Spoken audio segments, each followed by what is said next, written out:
السلام عليكم ورحمة الله وبركاته. النهارده يا جماعة إن شاء الله مع محاضرة جديدة تجميعات قدرات الكمي محاوسة. أول سؤال بيقول لي إذا كانت سارة تخيط 8 ثياب في 3 أيام، فإذا أراد أن تخيط 16 ثوب ففي كم يوم؟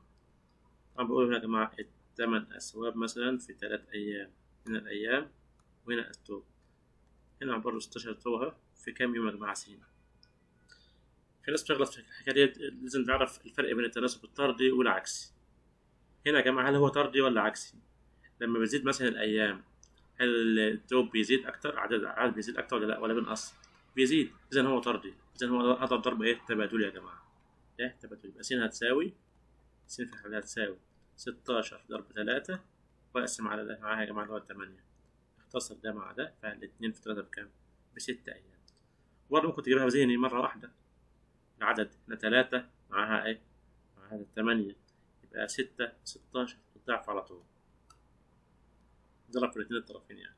السؤال التاني يا جماعة بيقول لي مجموع ما مع أحمد وعبد العزيز يساوي 20. أحمد معه 3 أمثال ما مع عبد العزيز، كم مع عبد العزيز؟ برضه ممكن نحلها ذهني، لكن خلينا نمشي بالقواعد أحسن. شوف يلا تاني. الأول مع 3 أمثال يعني 1 إلى 3. أحمد معه كم؟ أحمد هنا وهنا عبد العزيز 3 أمثال. طيب مجموع كله كم؟ كله 20. اجمع يا جماعة الأجزاء دي، اسمها أجزاء، اجمع الأجزاء ب4، اقسم 20 على 4 هيديني 5.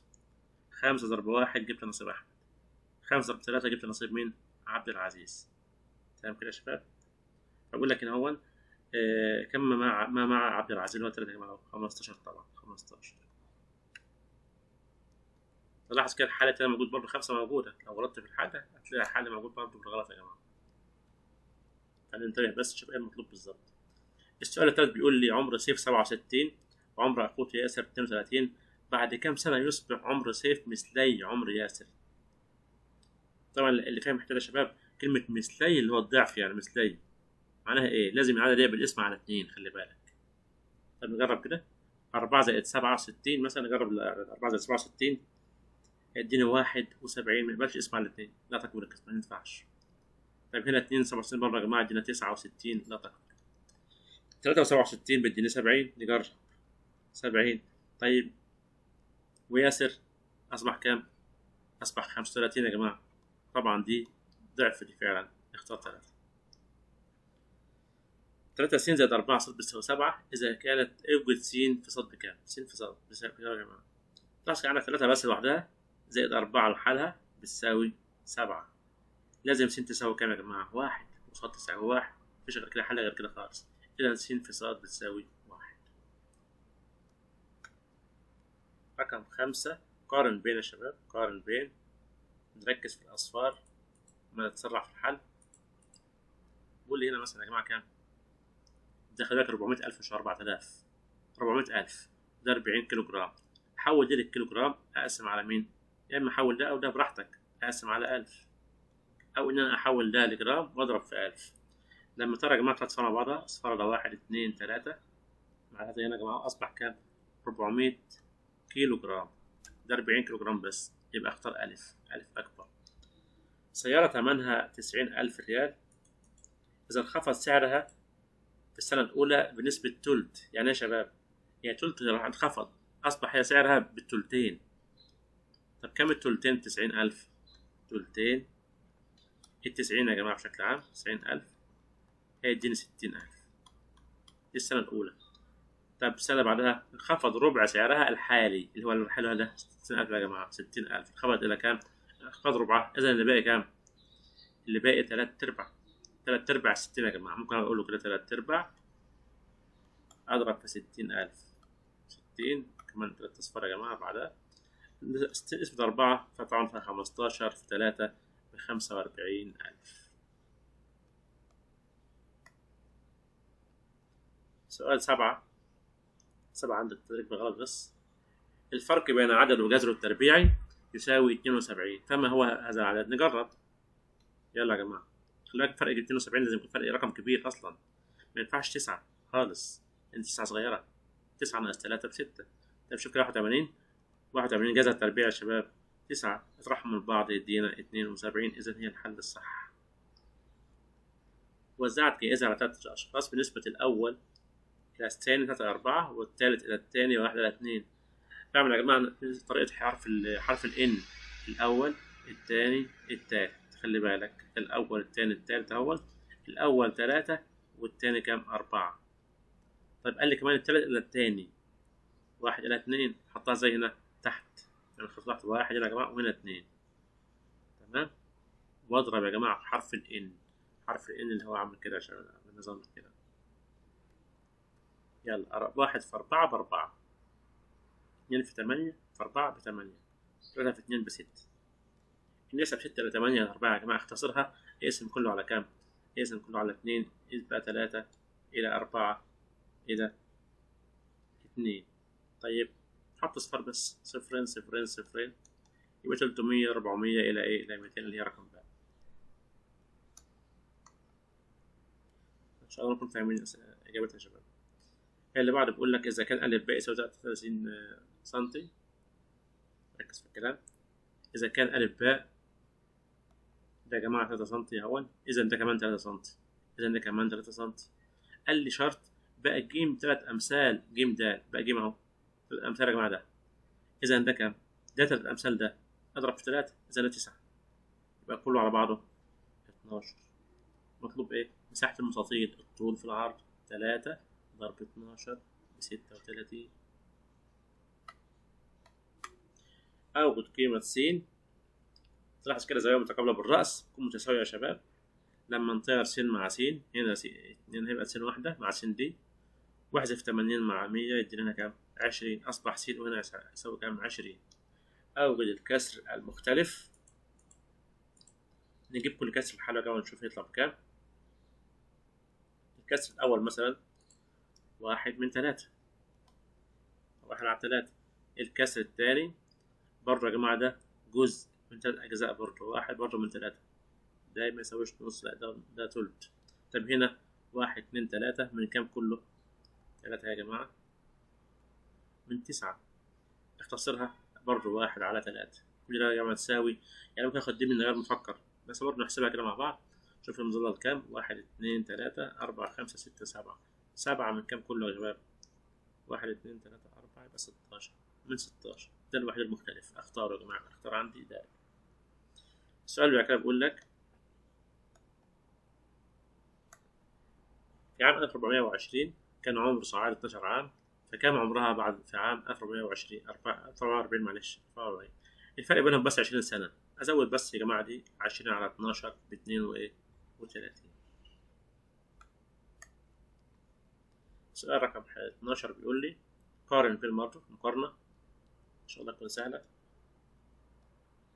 لما تلاقي جذر وجذر ربع الطرفين، تربيع طار الجذر يا جماعة، تربيع روح مع الجذر خلاص. أصبح هنا كام؟ جذر 2 زائد 1، وهنا 3 بس. طبعا عارفين جذرين بكام؟ جذر 2 تقريبا 1 و4 و2، لا معلش دي 1 1. أصبح كلها 2 و4، ودي 3، إذا بقى أكبر. أختار الإجابة بقى. تلت جذر 81 بكام يا جماعة؟ طبعا جذر 81 ده ب9، يبقى 9 معلش في تلت، 9 في تلت بتديني 3. أختار 3. أوجد ناتج. خلي بالك بعد ما أضرب ده كله وأطول في الوقت، لا نختصر بسرعة أحسن. دي معناها التربيع يا جماعة هيروح مع التربيع، ما يروح مع مين؟ 3 تربيع مع 3، و2 تربيع تروح مع ال2. خلاص كده أصبح فوق كام؟ 4 تربيع بس، يعني 16 ضرب 3 ضرب 2، وتحت كل واحد خلاص راحت. يعني يا جماعة 16 في 9 في 6، هنا اعتبر ده كله ب6، هيدينا 6 وإيه و90.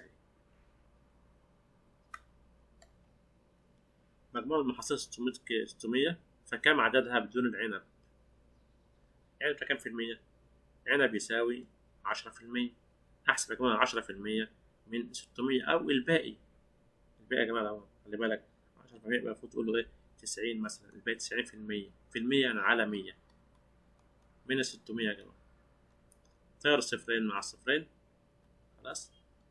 6 في 9 ب54، ونحط إيه الصفر يبقى 450 أو 540 معلش 540. ما هو سدس جذر 36 يا جماعة؟ جذر 36 بتساوي 6. سدسة يرسم ايه 6 على 6 فالواحد يساوي 1. الشكل المقابل مربع طول ضلعه جذر 8 يا جماعة. أوجد محيط مربع الصغير الداخلي. طيب جذر 8 بتساوي كام؟ عارفين طبعا دي بتساوي 4 ضرب 2. 4 جذر هتطلع بره الجذر بكام؟ ب2. يبقى 2 جذر 2 يا جماعة. إذا الجزء ده بس لوحده ده كله 2 جذر 2. يبقى ده بس لحاله جذر 2 وده جذر 2. هجيب ده كأنه مثلث. شايف المثلث ده يا شباب؟ كأنه مثلث كده. هنا جذر 2 هنا جذر 2. إذا ده بكام؟ ممكن نستعمل فيها فيثاغورس. اللي عارفها بالنظر هيحلها أجيبها مرة واحدة. طب فيثاغورس زي أربع ده وربع ده وأجيب الكاس. يلا يا جماعة تحت الجذر أهو. ربع ده ب2 وربع ده كمان ب2 يطلع في آخر الجذر كام يا جماعة؟ 4 يطلع ب2. إذا ده بيساوي 2. يعني ده 2 يا جماعة. طيب 2 محيط 2 ضرب 4 بيساوي 8. عندنا كمان قاعدة بتقول لك إيه؟ لو عندك مثلث زي كده يا شباب وده يساوي ده، إذا ده مثلث 45. لو ده مثلا طوله 5 يبقى ده 5 يبقى ده 5 جذر 2. تمام كده؟ طيب لو هو بنفس الفكرة السؤال هنا جذر 2 هنا جذر 2 يبقى ده بكام يا شباب؟ ب2 على طول. ب2 اضرب ده في جذر 2 على طول. اضرب الرقم ده في جذر 2 يبقى جذر 2 في جذر 2 ب2. السؤال التالي ما مساحة شبه منحرف اللي هو الأزرق ده الجزء الأزرق ده. طيب نجيب المساحة بتساوي كام يا شباب؟ بتساوي نص مجموع القاعدتين، القاعدة الأولى زائد القاعدة التانية واضرب في ارتفاع. تمام كده؟ طب القاعدة الأولى مثلا 8، التانية هي مجهولة أو هي مجهولة، ارتفاع اللي هو 4. أجيب دي إزاي يا شباب؟ من التناسب التشابه المثلثات. المثلث أ ج د الكبير يشابه المثلث واو ه د. يعني الضلع مثلا أ ج يا جماعة اللي هو طوله 8 أقسمها على الضلع المقابل اللي هو نظير له اللي هو واو ه مطلوب هتساوي الضلع الكبير هنا اللي هو كام؟ 4 زائد 12 كل ده على بعضه. ده كله بيساوي 16. اسمة الجزء ده يا جماعة التناسب المناسب له مناظر يساوي 12. اختصر 8 مع 16 فيها 2 و2 مع 12 يا جماعة فيها 6 تحت. البسط هنا 1 هنا 1 إذا واو ه بتساوي كام؟ 6. إذا هنا 6 دي 6. أحسب كده المساحة نص مجموع قاعدتين اللي هي 6 زائد 8 في ارتفاع اللي هو كام؟ 4. ايه الارتفاع يا جماعة؟ المسافة بين القاعدتين 4 اسمة 2 بتساوي 2 ه في 14 يديني 28. الحل 28. السؤال الثاني بيقول يا جماعة هنا مربع في ضلعه 6 وبداخله مثلث ينصف أحد أضلاعه فكان قياس شبه منحرف. طبعا يقصد بالقياس المساحة، يعني المساحة دي 6 إذا دي يا جماعة 3 ودي 3. تمام كده؟ زي ما قلنا في السؤال اللي فات المساحة بتساوي نص مجموع القاعدتين نص ق 1 زائد ق 2 مضروب في مين؟ في الارتفاع. القاعدة الأولى يا جماعة عندي ب6 نص خلاص معانا خلاص. القاعدة الأولى 6 والقاعدة التانية 3 دي ودي. ارتفاع المسافة اللي بينهم 6. يا شباب نص 6 ب3 ضرب 9 يبقى 9 ادينا 27. بيقول لي ما قيمة س في الشكل المقابل. طبعا دي بالنظر طبعا على طول بالحل على طول. دي كلها زاوية قياسها 180 درجة زاوية مستقيمة. ده 120 من 180 دينا ايه؟ دينا 60. الحل في 60. إذا كان المستقيمان متوازيان فأقارن بين س وص. تلاحظ عندك السين والصاد دول عبارة عن ايه؟ زاويتان متبادلتان خارجيا في توازي. إذا دي تساوي دي يا شباب. أختار ج.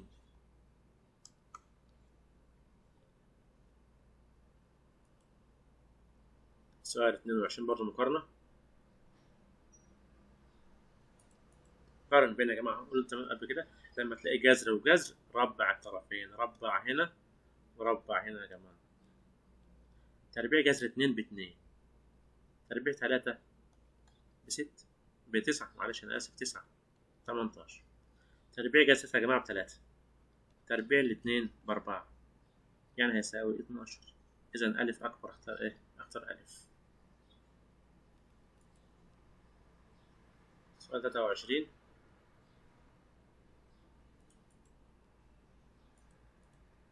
إذا كان س زائد ص بتساوي 10 قارن بين ص أو 3. طبعا هنا ممكن أحط يا جماعة مثلا كام؟ أقول له 7 زائد 3 ب10 تنفع، ممكن 3 زائد 7 تمشي، 2 زائد 8 8 زائد 2 1 زائد 9 9 زائد 1، حاجات كتير جدا صح؟ اختار هنا د. طالما كان مختلفة اختار د. أوجد المسافة يا جماعة المقطوعة هنا، المقطوعة أعملها إزاي؟ أعد إزاي؟ أبدأ أعد مربعات أهو، أدا 1 2 3 4 5 6 7 8 9 10 11. اختار 11.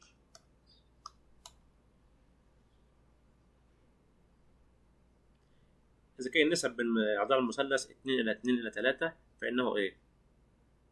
راحت كده ضلعين زي بعض، 2 و2 متطابق الضلعين، متطابق. أختار بقى. قارن بين يا جماعة 5 على 3 بالسالب وسالب 5 على 4. صراحة زي البسط زي البسط، ناخدها كده الموجب الأول 5 على 3 و5 على 4 يا جماعة. طب مين الأكبر؟ لما يكون البسط زي البسط اللي مقامه صغير هو الكبير، ده هو الكبير. طب خليناها سالب يا جماعة، ضربنا في سالب الطرفين، إذا ده أصبح الصغير. اختار إيه هنا؟ باء، ده هو الكبير. إذا اقترض شخص سيارة بالتقسيط لمدة 5 شهور، مجموع ما دفعه 30,000، فكم سعر السيارة في الشهر؟ نقسم بس 30,000 قسمة 5 شهور يديني إيه؟ 6,000. الحل ب6000. السؤال اللي بعده بيقول لي مقارنة. خلاص خدنا 6000. قارن بين القوس أ ب ج اللي هو ده، أ ب ج يا جماعة القوس ده، والقوس التاني أ د ه اللي هو ده. يا شباب عارفين قبل كده طبعا ان طول القوس يساوي مين؟ قياس الزاوية. طب دي 89 يبقى دي كمان 89 بتكبر بالرأس. طب دي كام يا شباب؟ زاوية مستقيمة قياسها 180، إذا دي بتساوي 91، هو الباقي من 180 يعني. إذا القوس ده 91 والقوس ده 81، يبقى أ د ه هو الأكبر. أختار باء يا جماعة، دي الأكبر طبعا. أختار الحل باء. سؤال 29. إذا عمل 3 عمال 6 ساعات، فعمل الأول مدة كاملة والتاني نصف المدة والتالت تلت المدة، وتقاضوا 1100 ريال، فكم كان نصيب الأول؟ نصيب كل منهم بالتدريب، معلش نصيب كل منهم. طبعا الأول هياخد أكبر واحد، تمام، والتاني نصف والتالت تلته. طب نجرب كده، 600 يا جماعة نصها 300 صح؟ طب تلت 600 تلتها رسم على 3 فيها 200 هي ساعة يا جماعة صح. اختار أول واحدة. أوجد قيمة س. طبعا دي ما بتساويش يا جماعة، أربع الأول يعني جذر س تربيع زائد تربيع التاني برضه جذر س تربيع يساوي مربع الايه الوتر 4 تربيع يا جماعة. إذا دي بقت س تربيع راح مع الجذر زائد س بتساوي 16، يعني 2 س بتساوي 16. اقسم على 2 س هتساوي كام؟ 8. اختار 8.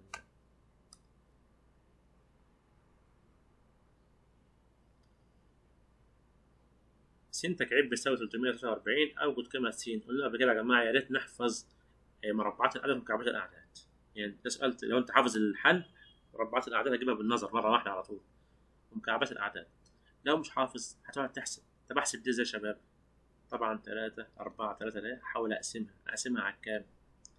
تقبل القسمة بس على 7 فقط. لو جربت كله 2 و3 و5 ما هتقبل إلا على 7 يا جماعة. 4 تقسم 7 هيديني إلا 4 وباقي معايا كام؟ طبعا 28 من 4 معانا كمان 6.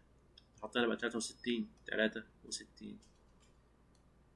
قسمة 7 بيساوي 9. طبعا على 7 فيها على 7 فيها كام؟ يعني بتساوي 7 أس كام؟ 7 أس 3، يبقى س بتساوي 7.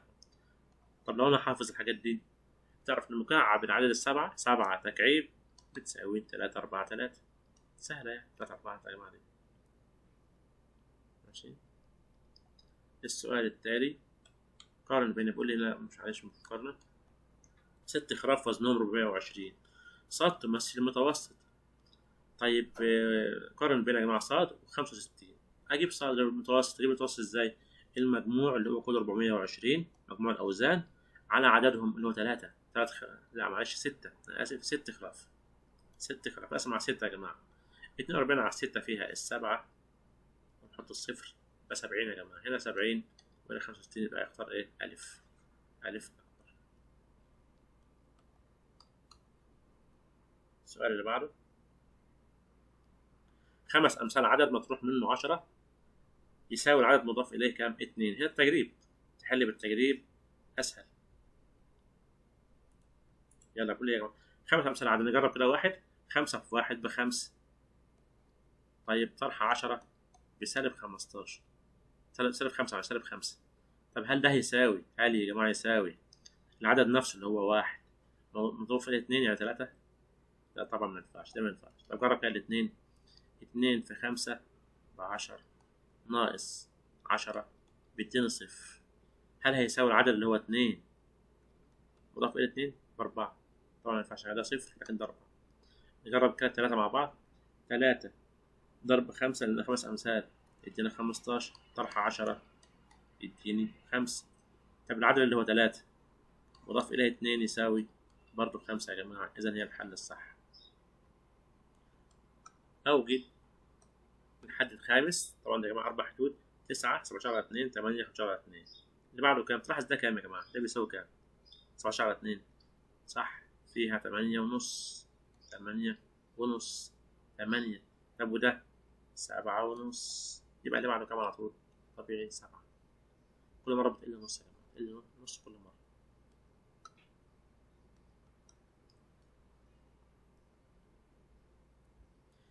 إذا كان متوسط 5 أعداد متتالية بيساوي 8 فما أكبر عدد.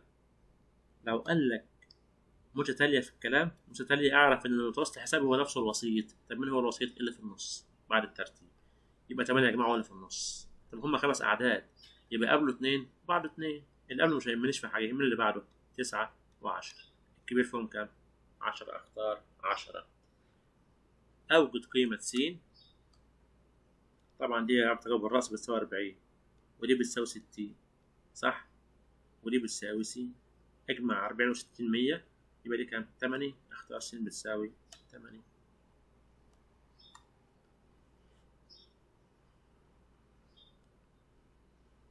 السؤال بعد كده غير تقليدي شوية بس محتاج يعني تفكير.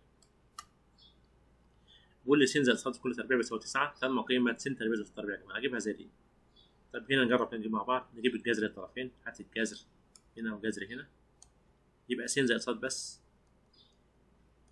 بتساوي 3. يعني ايه يا جماعة؟ يعني س دي ممكن تبقى 1 وصاد 2، أو العكس 2 زائد 1 ممكن. طب نجرب كده مع بعض. 1 س تربيع زائد تربيع يعني 1 تربيع و2 تربيع، يعني 1 زائد 4 يساوي كام؟ هل في حل هنا؟ موجود فيه 5. اختار 5. قلنا أسئلة غير تقليدية خالص يا جماعة، ملهاش علاقة بالقواعد قد كده، يعني محتاجة شوية فهم أوي. قارن بين 40% من 35 و35% من 40. يعني 40 يا جماعة في 35 على 100، والطرف التاني 35 في 40 وأقسم مرة على 100 يا جماعة. 1 هيساوي بعض. أختار ج. 4 أمثال عدد إذا أضفنا عليه 7 أصبح 25. أحل يا إما بالتجريب ويا إما أحل بالحل العكسي. نشوف كده الحل العكسي. قلنا أضفنا أطرح 25 ناقص 7 5 يدينا كمان 18. 18 4 أمثال يعني ده مضروب في 4. اقسم على 4 هيدينا كام يا جماعة دول؟ اختصر طبعا هيدينا 9 على 2 نصها 4 ونص. عايز تجرب الحلول برضه جرب الحلول. اضرب 4 نص في 4 ب 18 وضيف عليها 7 يدينا 25. على راحتك. قارن بين 12 من 100,000 يا جماعة. دي كام؟ 0 1 2 3 4 5 يعني 100,000، وهنا 1 على 1000. مين الأكبر؟ طبعا هي بالنظر ده على طول بالنظر، بس لو مش هتعرف جرب تقول 12 على كام؟ 100,000 يا شباب، والطرف التاني 1 على 1000. واضرب كده بدول مع بعض، اضرب ده في ده بيساوي 12,000 يا جماعة. هنا الحل 12,000، وده في ده يا جماعة بيساوي 100,000. طبعا 100,000 أكبر من 12,000، يبقى ده أكبر. أختار بقى الحل عندي هنا كما التاني يا جماعة.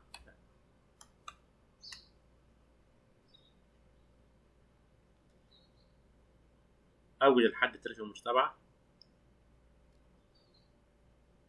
3 5 تمام، بزيد هنا، زود هنا 2، زود هنا 3، زود هنا 4، يبقى هزود هنا 5 و12 17.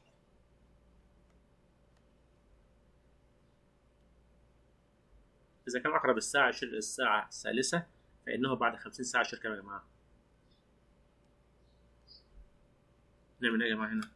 عارفين طبعا الوقت بيتكرر كل 24 ساعة، نفس الساعة ترجع نفسها. طب ال 50 فيها كام؟ 24. طبعا عارفين 24 زائد 24 كمان بيديني 48، يعني في فرق كمان اهو يا جماعة ساعتين. يعني إيه؟ يعني الساعة 48 بالظبط بتكون كام؟ 3. خلاص كده 3 عندك كمان، يعني بعد 3 بعد كام؟ بعد كمان ساعتين، يبقى 4 5. الساعة 5. ما قيمة س هنا يا جماعة بكام؟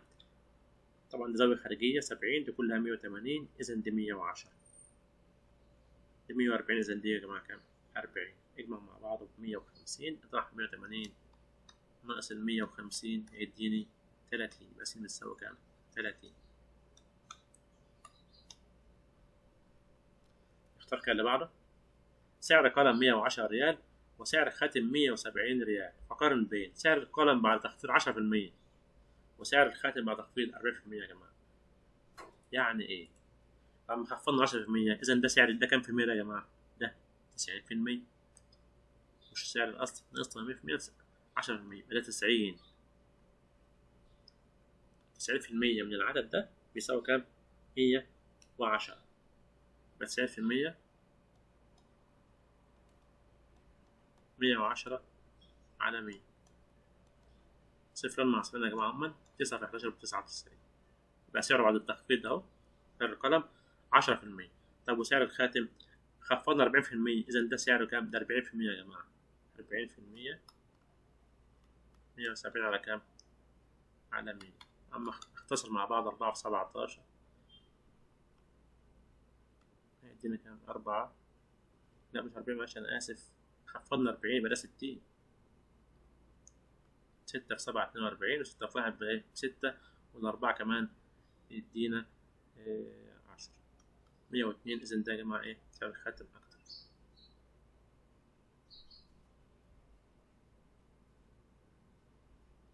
السؤال اللي بعده بيقول لك إيه؟ 2 س زائد بالسنتين بتساوي جذر 64، فما قيمة س؟ ديت جذر ربع الطرفين، أو مش هربع، أنا معلش أنا آسف مش هربع حاجة، ده جذر بس لوحدها معروفة، جذر في 8 ده كله بيساوي 8. اقسم الطرفين على 2 على 2 س بتساوي 4. أوجد قيمة س يا جماعة. طبعا دي 60 60 شكل الطريقة الورقية بتساوي 120. بقى كام؟ 260. 360 ناقص 120 هيديني 240. اقسمها على 2 يا جماعة، يبقى دي 120 ودي 120، يبقى س عندي ب120. الشكل التالي مربع طوله 12 بداخله 9 دوائر، أوجد طول القطر. المسافة دي كلها يا جماعة كده كلها كده 12. طب عندي كام دايرة؟ 3. ده 1 2 3. 12 اسم 3 فيها 4، يبقى ده ب4 و4 و4. القطر ب4 يا جماعة، أختار 4. سؤال 48. لارا معاها 60 قطعة بسكويت، أعطت صديقتها 70%، أكلت ثلثين متبقي، كم قطعة باقية؟ نعمل إيه؟ خدها كده واحدة واحدة يا جماعة، يلا. صديقتها أخدت 70% من 60، إذا باقي معاها كام؟ باقي معاها 30%، يبقى 30% من ال60 يا جماعة. تقدر تصفر مع بعضها، بقى لي كام؟ 18. ده اللي باقي معاها. أعطت صاحبتها أو أكلت تلت المتبقي، يعني اللي باقي معاها تلتين، يبقى تلتين ال18. يلا أعطتها فيها 6 يا جماعة. خلاص كده كام قطعة؟ قلنا إيه؟ تلت. ماشي صح. يبقى 2 في 6 بكام؟ عندك ب12. الباقي عندها أهو في الآخر كام قطعة باقية؟ 12. السؤال التالي. اشترى عبد الله 5 دفاتر و4 أقلام، تبقى له ريالين. واشترى أخوه 4 دفاتر و5 أقلام، وتبقى له إيه؟ 5 ريالات. ماشي. طب عايز بعد كده إذا كان ما دفعاه متساوي، ده زي ده بالظبط. طيب قارن بين سعر القلم وسعر إيه يا جماعة؟ الدفتر. أحاول أكون جملة مفيدة. أقول له هنا 5 دفاتر، 5 دائم زائد 4 أقلام، بقى معاه كمان ريالين، يساوي أخوه. أقول له معاه اشترى كام؟ اشترى 4 دفاتر و5 أقلام واتبقى معاه 5 ريال. طب نعمل ايه بعد كده؟ ودي الدفاتر مع بعضها، 5 ناقص 4 1 دفتر بس، 4 أقلام هاتها هنا بالسالب، يبقى 5 ناقص 4 بواحد قلم. الريالات ده يروح لده، 5 ناقص 2 بيدينا كام؟ 3 يا جماعة. يبقى الدفتر الواحد بيساوي سعر القلم وكمان 3 ريال، يبقى الدفتر أكبر. اختار بقى الدفتر. السؤال 50 بيقول لي إذا علمت أن كل مثلث يطابق الأضلاع وطول السلك المستقيم 16 يا جماعة، الطول ده لوحده كده كله 16، ما محيط الشكل؟ طب أقسم كده يا جماعة، عندي كام قطعة؟ كل 4 عايز أهو، كل 16 على 4 فعلا 4 ده 4 وده 4 وده 4 وده 4. طب المثلث مطابق الأضلاع معناها إيه؟ الأضلاع كلها زي بعضها 4 4 4. المثلث الواحد بيساوي 4 في 3 ب 12. طب كم مثلث عندك؟ 4 12 في 4 يساوي 48. اختار 48. سؤال 51 قارن بين مجموع زوايا الخط على خط مستقيم. عارفين يا جماعة طبعا مجموع زوايا الخط المستقيم بكام؟ هي دي ب 180. مجموع زاويتي حدتين، أي مثلث يا جماعة في زاويتين حدتين مجموعهم بيزيد عن كام؟ هل بيوصل ل 180؟ مستحيل. لو حتى زاوية واحدة بس دي قياسها واحد، فرض يعني دي قياسها واحد، دول مع بعض مستحيل يكونوا ايه؟ مثلا يكون عندك 179، فدايما ده أكبر. اختار ألف. أوجد قيمة س يا شباب. لما تلاقي حاجة بتساوي صفر قولوا لي معناها صفر على واحد. ضرب تبادل يا شباب، يبقى 2 س تربيع ناقص 8 في ضرب واحد ب2 س تربيع ناقص 8. الطرف الثاني 5 في صفر بصفر، وادي الطرف الثاني بإشارة موجب، 2 س تربيع بتساوي 8. اقسم على الاتنين يبقى س تربيع بتساوي 4. هات الجذر يا جماعة الطرفين. لما أجيب جذر في معادلة لازم أقول له موجب وسالب، ده رياضي تربيعي، موجب وسالب 2. والسلام عليكم ورحمة الله وبركاته.